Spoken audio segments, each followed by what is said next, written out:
Sebelumnya, Lindong ikut serta dalam rombongan klan utama pergi ke makam kuno untuk mencari harta karun. Namun sebenarnya ia memiliki tujuan pribadi, yakni mencari obat bernama air liur naga yin untuk menyembuhkan adiknya.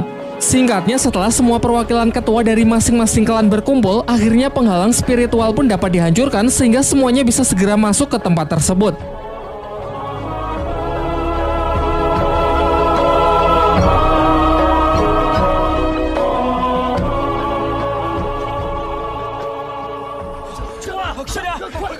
Sesampainya di dalam, di sana terdapat banyak jalur yang bisa dilalui.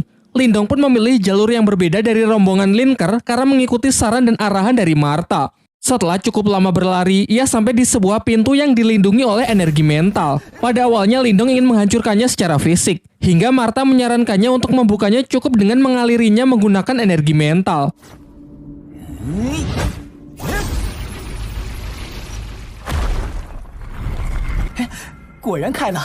Setelah pintu terbuka, Lindong sangat terkejut melihat di dalam sana terdapat sebuah kolam yang dipenuhi oleh pil spiritual yang bernilai sangat mahal.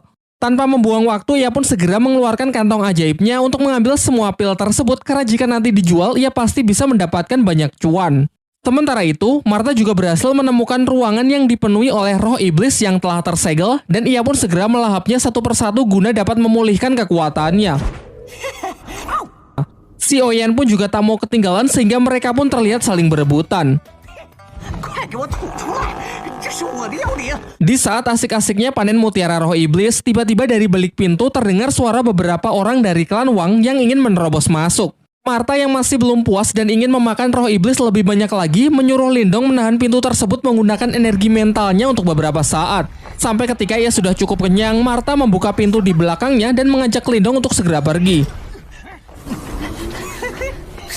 Di tempat lain, Linker dan rombongannya berhasil masuk ke aula makam kuno di mana terdapat banyak senjata spiritual kuno yang tersegel di atas sana. Namun ia terlambat karena Wang Pan beserta rekan-rekannya sudah lebih dulu sampai dan kini sedang berusaha keras menghancurkan segel tersebut.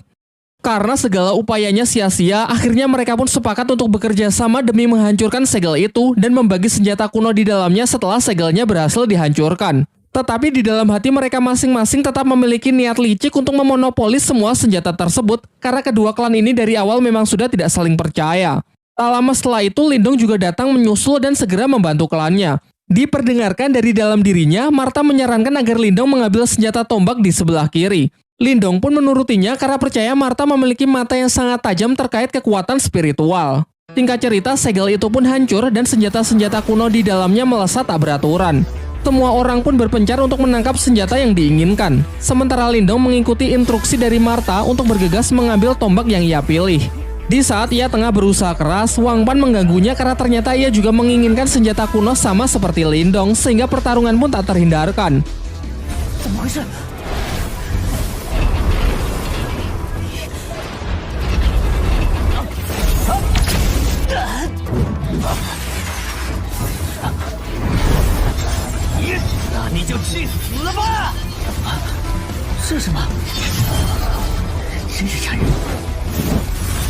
Akan tetapi Lindong lebih diuntungkan karena Martha yang berada di pihaknya turut membantu mengatasi serangan putaran roda emas yang dilancarkan oleh Wang Pan. Sampai akhirnya Lindong pun berhasil menangkap senjata kuno tersebut dan langsung meneteskan darahnya ke batang tombak agar tombak itu bisa mendapatkan tuannya. Sementara Wang Pan yang sangat kesal segera menyerang Lindong dengan kekuatan penuhnya. Namun dapat Lindong tangkis dengan senjata barunya yang memiliki nama tombak pencakar langit.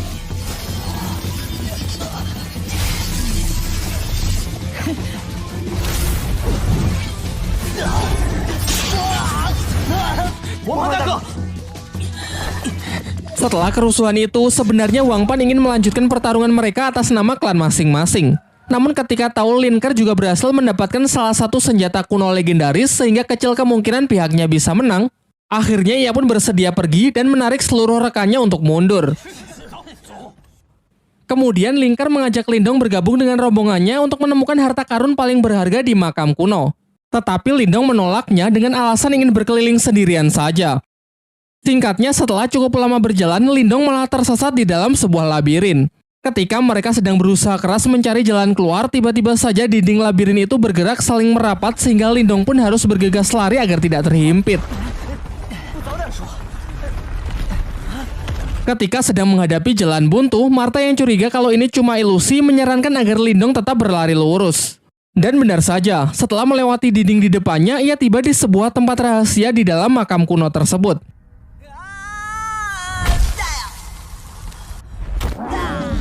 Di sana mereka melihat sebuah patung spiritual namun dalam kondisi yang tidak aktif dan tubuh yang terpecah-pecah. Diceritakan kalau patung spiritual termasuk ke dalam senjata kuno yang dapat dikendalikan oleh orang yang memiliki energi spiritual tingkat tinggi. Karena dinilai tidak berbahaya, Lindong pun mengabaikan patung tersebut dan lebih fokus pada benda bercahaya di depannya. Ternyata benda bercahaya itu adalah obat yang Lindong cari selama ini, yakni air liur naga iblis. Akan tetapi harus ekstra hati-hati saat mengambilnya, karena benda itu berada di tengah kolam air es yang dapat membekukan apa saja dalam sekejap. Untuk itulah Martha menyuruh Lindong untuk mengambilnya dengan teknik kekuatan mentalnya saja. Tetapi saat sedang mencoba berkonsentrasi, secara mengejutkan patung spiritual tadi aktif dan langsung menyerang Lindong. Berbagai macam serangan pun Lindong lepaskan, termasuk menggunakan tombak pencakar langit, namun tak ada satupun yang bisa menembus kulit baja dari patung tersebut.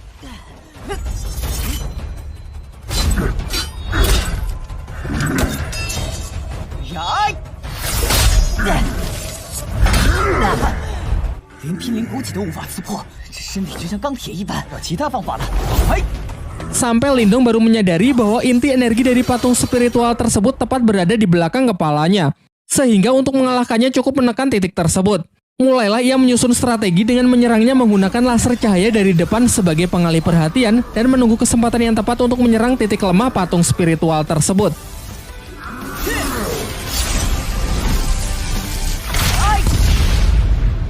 Setelah berhasil melumpuhkan si patung spiritual, Lindong kembali berkonsentrasi dan berhasil mendapatkan air liur iblis naga yang bisa ia gunakan untuk mengobati Ching Tan. Saat akan pergi karena sudah berhasil mendapatkan apa yang ia cari, tiba-tiba patung spiritual yang jauh lebih kuat jatuh tepat di belakangnya. Namun Martha sudah memastikan kalau patung yang satu ini benar-benar dalam kondisi yang sedang tidak aktif karena energi di dalamnya sudah habis. Ia kemudian menyuruh Lindong untuk mengalirinya dengan energi spiritual miliknya agar patung ini bisa menjadi miliknya dan nanti dapat ia manfaatkan dalam berlatih. Merasa misinya telah terselesaikan, Lindong pun ingin segera pergi keluar dari makam kuno namun malah tersesat di hamparan lava panas akibat mengikuti arahan dari Martha yang sok-sokan tahu jalan. Karena sudah terlanjur sampai sejauh ini, mereka pun berniat pergi ke seberang lautan lava untuk melihat kuil dari si pemilik makam kuno. Ia kemudian menyuruh si Oyen untuk menunggunya di daratan karena menyeberangi tempat ini menurutnya akan sangat berbahaya. Dan benar saja, di saat sedang menyusuri lautan lava, dari dalam lava muncul sesosok ular api raksasa yang langsung menyerang mereka.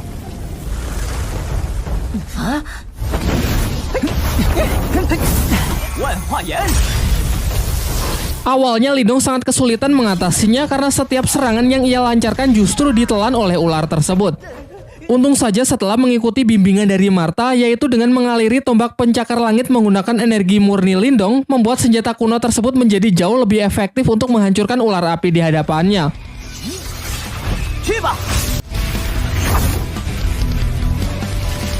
Sayangnya setelah satu ular dapat ia hancurkan, muncul lagi ular lain yang seakan tak pernah ada habisnya. Terhitung sudah 9 kali ia mengalahkan si ular api yang membuat tenaganya kini semakin terkuras.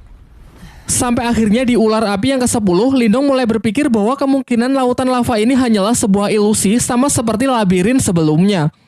Ia pun kemudian memberanikan diri untuk terjun ke dalam lava meskipun sangat beresiko karena jika dugaannya salah dan lava ini benar-benar nyata, maka tubuhnya akan langsung hancur tak bersisa. Pertaruhan nyawa itu pun akhirnya dimenangkan oleh Lindong karena lautan lava ini ternyata benar-benar hanya ilusi untuk merahasiakan keberadaan kuil si pemilik makam kuno di bawah sana. Ketika ia menengok ke atas, terlihat Ling Langtian beserta 2 ketua klan lainnya masih terjebak di dalam ilusi lautan lava dan berhadapan dengan ular api raksasa. Singkat cerita, Lindong bersama Martha masuk ke dalam kuil tersebut dan menemukan benda paling berharga di makam kuno, yaitu jantung Nirwana. Ketika sedang mengagumi aura hebat yang terpancar dari dalam benda tersebut, Qingsu datang dan mengungkapkan kalau ia sangat terkesan dengan kemampuan Lindong yang bisa menemukan tempat ini lebih cepat dari yang lain. Di sini Lindong sadar akan kemampuannya yang tak akan punya kesempatan untuk bisa menang melawan si gadis teratai tersebut, sehingga ia lebih memilih mengalah membiarkan Qingsu mengambil jantung nirwananya. Lagi pula sedari awal Lindong memang hanya mengincar air liur iblis naga saja untuk mengobati adiknya. Diperlihatkan dengan kekuatan energi spiritualnya, Qingsu berusaha menghancurkan pelindung dari jantung nirwana sehingga terjadilah benturan hebat yang sanggup menggetarkan tempat tersebut. Sesaat setelah berhasil melabur jantung nirwana, Chingsu segera menyerapnya untuk memulai proses penyatuan ke dalam dirinya.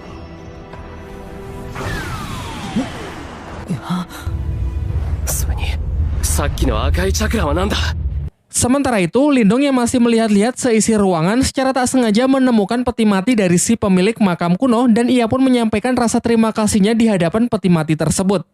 Namun beberapa saat setelahnya ia baru sadar kalau di atasnya ada patung seorang wanita. Sedangkan di bawahnya terdapat sebuah catatan yang mengatakan barang siapa yang selalu terobsesi dengan kekuatan nirwana tanpa memahami arti dari cinta, maka niscaya api neraka akan membakar seluruh tubuhnya. Dan benar saja, di tengah proses penyerapannya, tiba-tiba tubuh Chingsu terbakar yang menandakan kalau catatan dalam peti mati tersebut adalah sebuah peringatan. Terlihat Chingsu yang berusaha menekan energi panas tersebut namun sia-sia karena ia tak cukup kuat dan secara perlahan dirinya justru ditelan oleh kekuatan dari jantung nirwana tersebut. Kekuatannya pun mulai lepas kendali dengan menyerang peti mati di kuil tersebut. Ia kemudian menuduh Lindong sudah tahu resikonya sejak awal dan menjebaknya dengan sengaja membiarkan dirinya mengambil jantung nirwana. Lindong pun berusaha menjelaskan kalau dirinya juga baru tahu setelah membaca catatan di dalam peti mati si pemilik makam kuno. Dengan sisa kesadarannya, Chingsu meminta Lindong untuk meminjamkan inti energi spiritual miliknya guna menyeimbangkan luapan energi yang tak terkendali tersebut. Ia berjanji kalau nanti akan ia ganti berkali-kali lipat. Namun Martha melarang Lindong dengan mengatakan jika Lindong menyerahkan inti energi spiritual miliknya, maka kekuatan dari latihannya selama ini akan musnah begitu saja dan mustahil bisa dipulihkan lagi. Takut akan hal itu, Lindong pun segera bergegas keluar kuil, namun Chingsu mencegahnya dan berniat mengambil inti energi Lindong secara paksa. Di tengah keributan mereka, tiba-tiba muncul sesosok pria misterius yang ternyata adalah sisa jiwa dari si pemilik makam kuno yang bangkit kembali setelah peti matinya dihancurkan. Pada awalnya si pemilik makam kuno mengira kalau Chingsu dan Lindong adalah pasangan kekasih. Namun mereka langsung menepisnya dengan mengatakan kalau mereka baru saja bertemu. Ternyata jawaban itu membuat si pemilik makam murka dan menekan Chingsu yang nampak ingin membunuh serta mengambil kembali jantung nirwananya. Dari sini diketahui kalau kekuatan jantung nirwana hanya bisa diserap oleh pasangan kekasih saja. Tanpa ikatan tersebut, siapa saja yang mencoba memilikinya pantas mati. Martha yang menyadari kalau orang di hadapannya sangat kuat segera menyuruh Lindong mengambil kesempatan ini untuk melarikan diri. Akan tetapi Lindong yang tak sampai hati meninggalkan Chingsu yang hendak dibunuh memutuskan untuk kembali dan memohon kepada si pemilik makam kuno agar nyawa gadis teratai tersebut diampuni. Melihat keberanian Lindong, amarah dari si pemilik makam pun mulai mencair dan beralih mengagumi Lindong yang rela berkorban demi gadis yang padahal baru saja ia kenal. Ternyata hal ini mengingatkan kepada dirinya di masa lalu yang melakukan hal yang sama kepada wanita yang belum lama ia temui. Singkat cerita, ia pun memutuskan untuk mengampuni Chingsu dan memberikan jantung nirwana kepada mereka berdua dengan mengikat mereka ke dalam ruang energi untuk memulai proses penyerapan. Di waktu yang bersamaan, Ling Langtian dan yang lainnya sangat terkejut karena lautan lava di hadapannya tiba-tiba berubah menjadi air biasa. Sehingga kini tak ada halangan lagi untuk mereka bisa menemukan dan memasuki kuil kuno dari makam tersebut. Kembali ke tempat Lindong, si pemilik makam yang melihat senjata Lindong sangat terkesan karena tombak pencakar langit yang dulu merupakan miliknya kini berhasil diwarisi oleh Lindong. Sementara itu diperlihatkan jiwa Chingsu dan Lindong berada di sebuah dimensi yang dipenuhi bunga diiringi musik romansa persis seperti di film-film India. Sampai ketika proses itu telah selesai, nampak mereka yang tak sadarkan diri di tengah sebuah padang bunga berpegangan tangan dengan senyum yang terukir di wajah mereka masing-masing. Lanjut ke bagian 8.